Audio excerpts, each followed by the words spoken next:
Purim, la fête de Purim. 2500 ans, en Iran. Papa, il parle de guerre? Aux infos, il parle d'une guerre entre les Juifs et les Perses. C'est une guerre de religion? Comme dans les histoires de chevaliers, les gentils contre les méchants? C'est une très bonne question. Mais c'est beaucoup plus compliqué que ça. Quand ils parlent de ça, ils font référence à une vieille histoire. L'histoire qu'on raconte pendant Purim, il y a très longtemps, dans l'ancien empire perse. Un ministre appelé Haman voulait détruire les Juifs. Mais une femme, Esther, et son cousin Mordecai ont réussi à sauver leur peuple. C'est une histoire de peur, mais surtout de survie.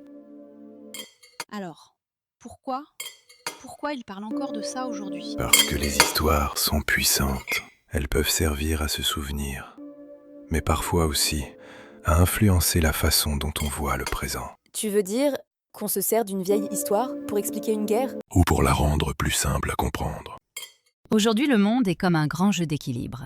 Il y a des pays, des alliances, des conflits, des intérêts. L'Iran se trouve dans une région très importante, position géopolitique stratégique, le détroit d'Ormuz, l'énergie, le raffinement de l'uranium, etc., etc. Donc, ce n'est pas seulement une histoire de religion? Mais pourquoi ils disent que c'est pour Dieu alors?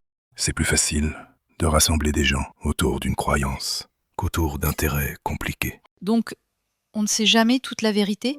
On peut essayer de la comprendre, mais elle est rarement simple. La vérité commence, et quand on continue à poser des questions.